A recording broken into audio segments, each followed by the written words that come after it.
Andy Santor, Mill Creek Golf Course. Thanks for coming today.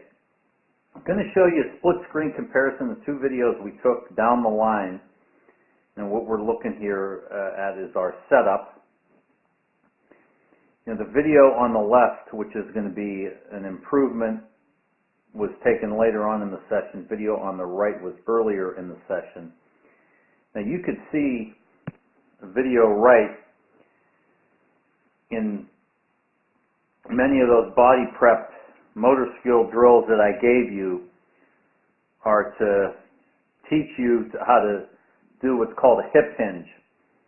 Hip hinge is very critical in a golf swing at address because golf is a rotary sport, so our body needs to be able to rotate, and the faster we can rotate our body, the faster we can get the club moving, and the easier it is for us to square the club face up when our body rotates. When our body does not rotate, it's very difficult for us to square the golf club up because we're relying on our hands and our forearms to do it for us, and the consistency is not going to be there.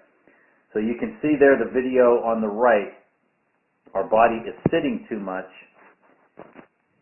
And you can see when we come back, when we take the golf club back, there you can see now we stand up. So, not only do we, so if I'm looking at my body here, okay, you'll see my body lift or raise up to there. It's difficult for our body to rotate when it's moving up and down like that. So, and when we move up and down, we make a correction, which you make a pretty good correction. Now you see we drop, but once again, our body's moving up and down, and once again, we need rotation to be about 90% of the motion in a golf swing. And a big part of it is going to start with this setup. Now, this video on the left, you can see much different setup. We have you bending from the waist. Now I'm going to point something out to you here. I'm standing behind you filming this, and I'm giving you instruction, and when I tell you to try to get a little bit more hip hinge, you can see what you do with your head. You drop your head. So, be careful of that. Try to keep this, treat all this as one piece, and you want to keep it as neutral as possible. Now, in the end, it's not going to be exactly straight, but that drill where I gave you where you touch the golf club in your head, the middle of your back, and your tailbone, just simply teaches you to hinge your hips. Okay, so when we do get set up in this position, you can see there's not as much upward and downward movement in our body as there was video right. And with that, we know there's more rotation going on, and you can see where we finish there as opposed to where we finish here. We finish with our weight. You can see the difference. Our right foot is flat on the ground, video right. Video left, we're up on our right toe where we want to be. So work on those drills that I gave you. And once again, they're to improve to give you what's called a pelvic tilt at address and to get our body to rotate.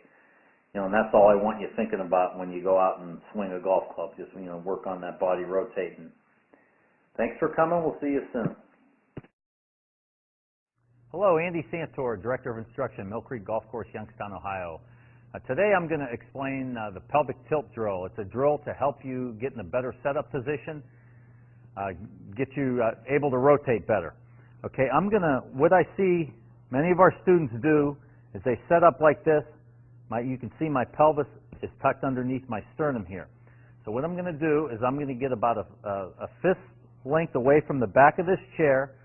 Okay, I'm going to get my tailbone about right there, and I'm going to fight my pelvis back toward that chair. You can see when I do that, my pelvic bones get posterior. Now when I get a golf club in my hand, my pelvis is posterior to my sternum, and I'm in a much better position to rotate my body.